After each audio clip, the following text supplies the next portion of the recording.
আহমদ ইবনে হাম্বল রাহিমাহুল্লাহ তিনি হাদিস বিশারদগণের মধ্যে শ্রেষ্ঠ হাদিস বিশারদগণের মধ্যে একজন, তিনি 4 ইমামের মধ্যে একজন। এই ইমাম আহমদ ইবনে হাম্বল রাহিমাহুল্লাহ তিনি খুব জ্ঞানী মানুষ।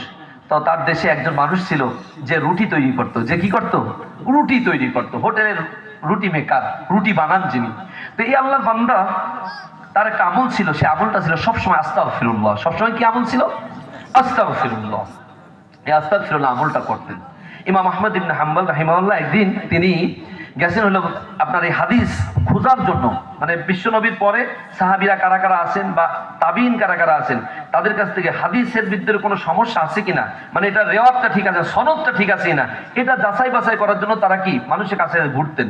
তাই ঘুরতে ঘুরতে একবার এক শহরে গেছেন, গিয়ে একটা মসজিদে ঈশান নামাজ পড়ছে, রাত হয়ে গেছে। তো চিন্তা করলেন এই রাত আর কোথায় যাব, মসজিদে ঘুমাই। মুয়াজ্জিন সাহেব তো তারা চিনে না, বলে না আমাদের মসজিদে রাত্রে থাকার কোনো কি নাই, অনুমতি নাই, আপনি বের হন।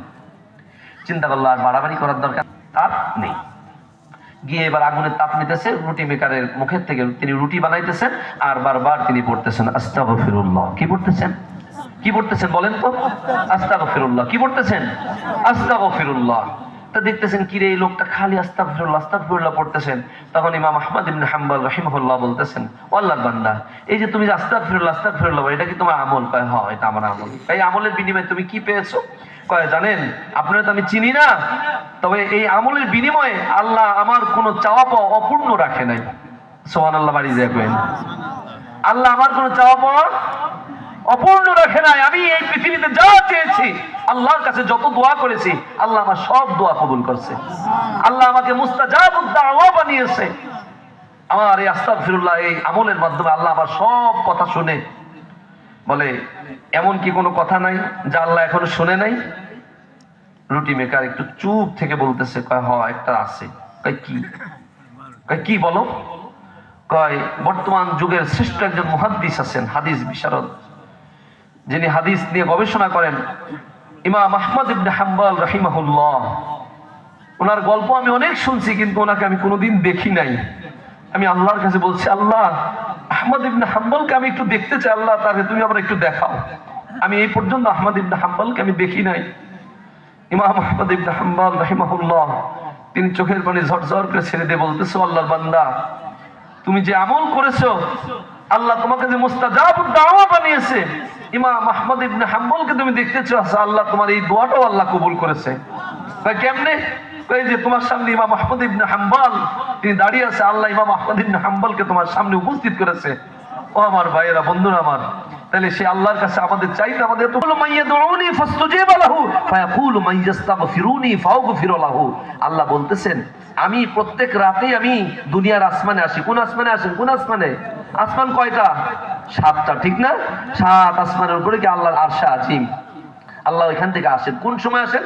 মিন সুলুসিল লাইলিল আখির। এই রাতটাকে 3টা ভাগ করলে 3 নম্বর অংশে, প্রথম অংশ, দ্বিতীয় অংশ, 3 নম্বর অংশে এই যে শুরু হয়ে গেছে, 3 নম্বর অংশে আল্লাহ দুনিয়ার আসমানে আসেন।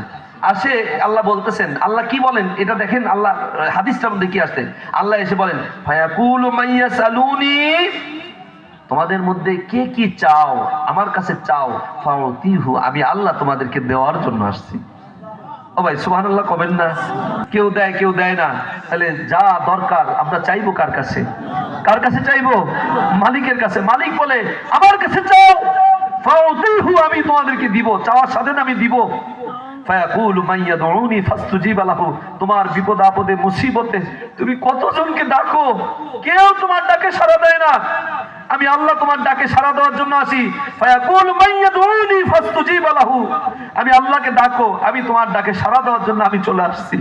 সুবহানাল্লাহ বিহামদিহি সুবহানাল্লাহিল আযীম। 3 নম্বরে আল্লাহ বলেন যে আমি ওই তাহাজ্জুদের সময় বান্দা, আমি দুনিয়ার আসমানে এসে আমি অপেক্ষা করি, আমার কোন বান্দা বান্দি জীবনে এত এত গুনাহ করেছে, আমার কাছে বলে ফায়াকুলু মাইয়াস্তাগফিরুনি, আমার কাছে যে তার জীবনের গুনাহগুলো মাফ করার জন্য হাত তুলে কাকুতি মিনতি করে, এখন আমার অবস্থা আমার কাছে সে ক্ষমা প্রার্থনা করে, আমি আমার ওই বান্দার প্রতি দয়া নিয়ে ভালোবাসা নিয়ে আমি আমার বান্দার জীবনের গুনাহগুলো ক্ষমা করে দেই। ও মুসলমান, যে আসেন, যে আল্লাহ আমার আপনার আর্তনাদ শুনতে আসেন, যে আল্লাহ আমাকে আপনাকে ক্ষমা করতে আসেন, ওই আল্লাহর সঙ্গে সম্পর্ক কম না বেশি থাকবে? কম না বেশি? আল্লাহর সঙ্গে আমরা বেশি সম্পর্ক করবো, বলি ইনশাআল্লাহ। আল্লাহ তুমি আমাদের সকলকে কবুল করো, সবাই বলে আমিন, সবাই বলে আমিন। যে আজকে পর্যন্তই থাক, আজকে পর্যন্তই থাক। রাত অনেক গভীর হয়ে গেছে, বেশি ওয়াজ আমাদের ফজর কাজা হয়ে যায়, আল্লাহ তো আমাকেও ধরবে, ঠিক? আল্লাহ তুমি আমাদের সকলকে কবুল করে নাও। জি ভাই, জি জি জি জি জি অবশ্যই।